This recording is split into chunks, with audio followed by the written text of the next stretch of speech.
So, Feng Xiaoru receives this demand from Zhu Di. His answer? No, I'm not gonna do it. I'm not gonna do it because you're not legitimate. You killed my student, the legitimate emperor, so I'm not gonna do it. Period. It was risky, risky game, because at that time Zhu Di was ruthless, and he was trying to clear the path, so no enemies, no opponents, nothing. So when you come like this, when he's asking you to do something for him, and you start saying no, period, that doesn't make him happy, of course. So Zhu Di gets that answer, not happy, and he sends another message to Feng Xiaoru. And this message says, okay, you are going to write this proclamation, or you will get the Miezu.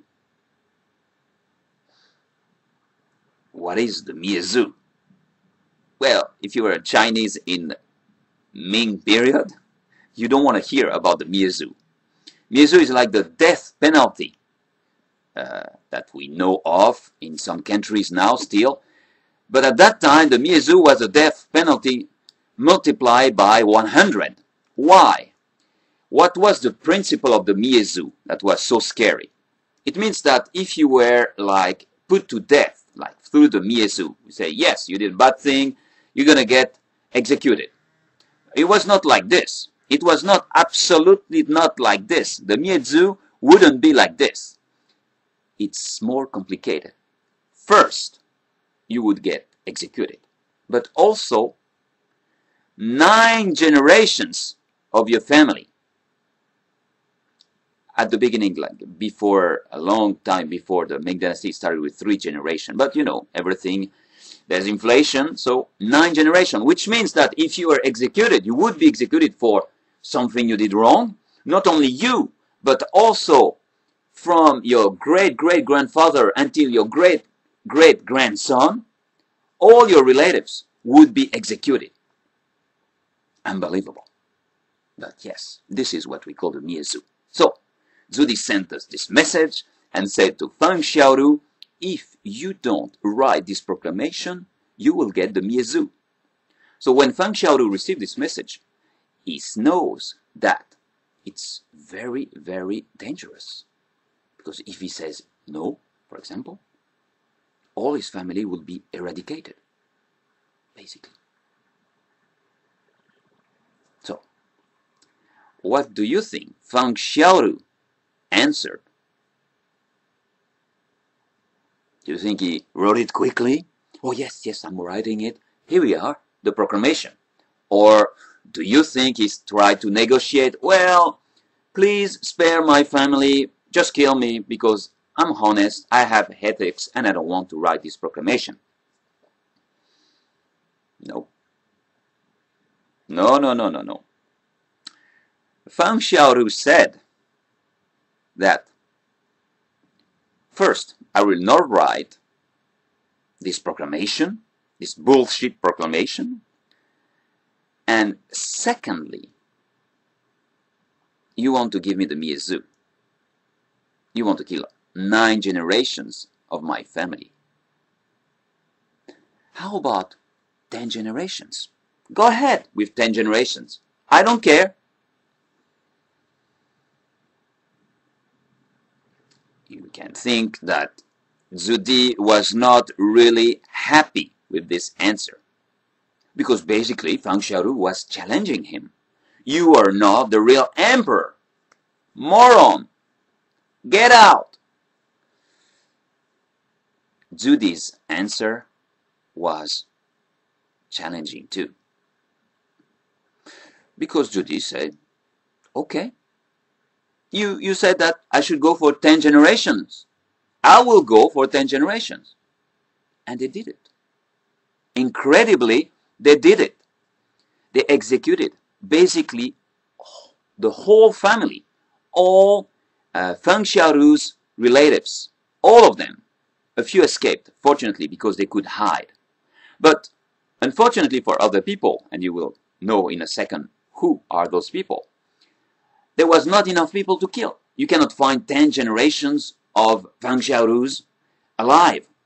So they had to find other people to complete the 10 generations execution. So they decided to include Fang Xiaoru's students. Yes, the students. Imagine, your teacher is executed for a crime. But you too, because of the Miezu. So that was the life in Ming dynasty, Ming era. That was a little bit difficult.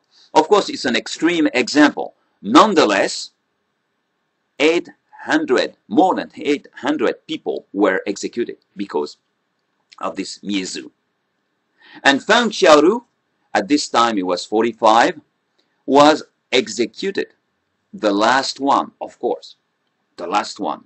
So that he could feel everything, that he could understand how wrong he was. That was the purpose of Zudi, of course. He saw his own brother executed in front of him, and he knew that 800 people were already dead because of him, and family, relatives, students. That's tough. And finally, he was to be executed also. It was his turn. He was the last one. Do you think Fang Xiaoru was thinking something? Do you think he regretted? Do you think he said, maybe I shouldn't be so harsh with Zudi, I shouldn't talk like this? Well, when he was executed, according to legend, of course he was bruised, he was beaten already, so he was bloodied all over the corpse, the body, and so he was on the floor, ready to be executed. And what he did, he took his finger, dipped it in his own blood, and on the floor quickly wrote this Chinese character. Yes. The meaning of this character is a usurper, which means someone who takes the power illegally. So, until the end, until his own execution, Fang Xiaoru followed his vision, followed what he thought was right to do. Honesty, ethics, he went all the way, even though it cost, at that time, a lot of lives. So what do you think? What can we learn from that story? What can you learn from that story on a personal level?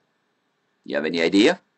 Please leave some comments and we will go from there. Thank you.